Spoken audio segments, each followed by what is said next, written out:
हिंगोरजा में मिली बग ऐं अछी मख वणनि जे फसलनि खे खाई नास करे छॾियो आहे। मुतासिर आबादगारनि जो चवणु आहे त दवाऊं 2 नंबर ऐं हुकुमरान निंड सुतल हुजण करे सिंध जी ज़राअत तबाह थी रही आहे। इन हवाले सां पेश आहे अब्दुल जब्बार चांद जी रिपोर्ट। वक्त मौजूद आहियूं वणनि जे फसल में जेको अॼु मिली बग लगी आहे। केतिरनि सवे एकड़नि ते मिली बग सवे एकड़ चट करे छॾिया आहिनि।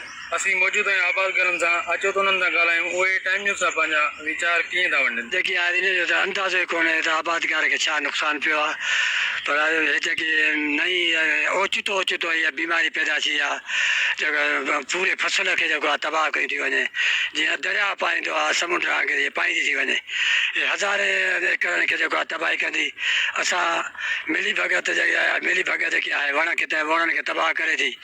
असां ज़राअत जे वज़ीर खां मंजूर साहब खां अपील था कयूं त खुदारा हिननि जे को नोटिस वठि ऐं ज़राअत जो को नोटिस वठि, छो जो जेके ऑफिसर आहिनि तव्हांजा ज़िले खां वठी हेठि फील्ड ताईं इहे कागज़नि में मीटिंगूं करे ते पंहिंजी पघारूं वठंदा आहिनि। साए माले सख़्तु नुक़सानु ॾिनो आहे।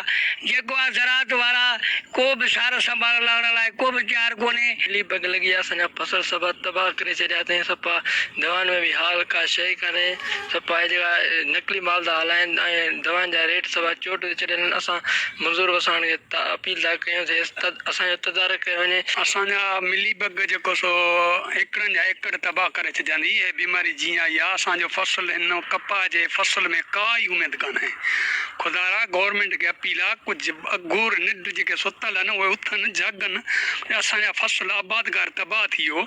सवे एकड़ हिन महिल जेको आहे मिली बग जे करे जेको आहे असांजा फसल सड़ी तबाह थी चुका आहिनि। जेको आहे हिन महिल ताईं को बि जेको आहे ज़राअत खाते जो ऑफिसर अञा ताईं असांखे सार संभाल लाइण न आयो आहे। हिननि वसवारनि खां मुतालबो कयो ज़राअत खाते जे वज़ीर खां ऐं ॿियनि वसवारनि खां मुतालबो कयो त हिन जो नोटिस वरितो वञे फौरी तौर ते, जीअं असांखे रिलीफ मिली सघे। पोएं साल बि वण असांजा ख़तमु थी विया, असां कर्ज़ी थी विया आहियूं। हिन चकर बि फौरी तौर ते हिन जो एक्शन हिनखे न कयो वियो त असीं तबाह थी वेंदासीं, जंहिंजे करे हीउ मुल्क तबाह थी वेंदो। कैमरामैन अब्दुल सत्तार चांग सां गॾु अब्दुल जब्बार चांग, टाइम न्यूज़, हिंगोरजा।